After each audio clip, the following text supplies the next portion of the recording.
Let them fall in love with what they never looked at twice. So then you're going to take the three pieces, you're going to place them around the rose. You're going to kind of let them drink its wine, right? Let them soak in that scent, and you're going to leave them there until the candle dies out. You're not going to speak, you're not going to sing, you're just going to let it do its work. All right. Now, the goddess that you are soliciting, she will twist the spell into the metal, wrap your story around the clasp, and slip your beauty into every crack. Now, in the morning, you're going to choose one piece to wear, not to hide behind, but to radiate through, right? You're going to let it hang from your ear, your wrist, your throat like a charm forged in the furnace of grace. I love words, the magic of words. This definitely has to go on Substack, right? Wear it when you want to be seen, when you want to be felt. Lady of the broken path and the red road, I call to you now. You who have walked through fire in bare feet, who have risen from gutters with grace, who have kissed the dirt and still worn lipstick like a crown. Come stand with me where the roads cross. Come whisper to me in the place where endings become beginnings. Let this ritual be not a cry for help, but a cry of return. I rise, I rise, I rise. Again, I mean, that's like just, I mean, sacred poetry right there. All right, so this working obviously is done at a crossroads, not a busy one, not where cars are racing around and there's lights flashing. You want to find a place that has a very quiet tension to it, kind of like a hidden four-way or kind of like a forgotten dirt track, maybe a village fork, where kind of like it feels like the paths of yesterday are meeting the silence of now, right?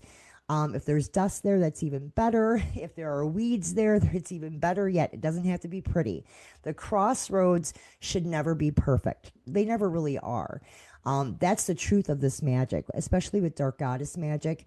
The crossroads are supposed to be messy. They are. So you'll need a handful of graveyard dirt, a small piece of charcoal, a red rose in bloom, a black cloth, a red ribbon, and a piece of paper on which you write the words. Now, this is the one, I have this in italics, but you're actually writing this on your name paper. I have not ended. To make this, you're going to need a base of fractionated coconut oil or light jojoba oil will also work. This is going to be your foundation. It is the softness that will carry the spell. Now, in the base, you're going to add 7 drops of essential oil. Now, each one is chosen not just for scent, but for memory, for what it whispers, for how it touches the skin. Okay, so it's going to go 3 drops of rose for the softness you never lost, for the beauty they tried to dirty. 1 drop of clove for the strength hidden in sweetness, or for the bite beneath the bloom. 1 drop of patchouli for grounding, for walking barefoot through the ruins with pride.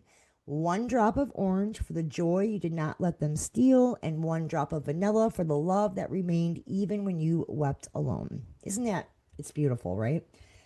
So you're going to shake it gently, close your eyes, remember the moment when you were lowest, remember how it smelled. Was it like mildew? Was it like smoke or cheap perfume? And then remember who helped you rise the night you were right again, right? The first laugh after that silence. The first look in the mirror where you saw a woman and not a wound. You're going to read that memory into the bottle, and you're going to say out loud, "Scent this sorrow with your sweetness. Let my story follow me like a ghost with painted lips." Now, you're going to add a tiny sliver of rose petal once you've kissed it, right? Once you've named it, okay, you can give it a name, whatever your wound is, and it will bleed into the oil. It will whisper. You're going to seal the bottle and you're going to press it to your heart, and you're going to hold it there as we go into another incantation. If I can get this moved quickly.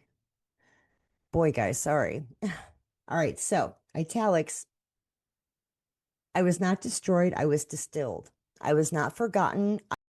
Let's start with our vocalization.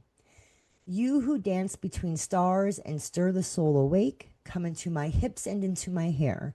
Come into the scent on my skin and the music that moves through me. Make me radiant. Make me wild. Let me be the drumbeat and the spell. Let me be the one who turns heads and opens hearts without a word. Come with your beauty, bracelets shaking, and your skirts swirling. Dance through me, dance as me. Now, This is not a spell of candles and incantations, really. It is a spell cast through the body. It's a rite of movement, of rhythm, of skin that's been warmed by magic. It begins before the music starts, right? Before the first step, it begins in preparation. The perfume or oil chosen is not simply to scent the skin, it is to awaken it. It must be something that makes you feel like luxurious, sensual, sovereign. So I would use jasmine, rose, amber, maybe add a touch of musk. Something that reminds you of how it feels to be desired and dangerous at the same time, right? Now you're going to anoint your wrists, your neck, your ankles, and the tops of your feet because these are the places where the body pulses energetically, where the skin breathes, right? You're going to let that scent move through you like smoke curling from a flame.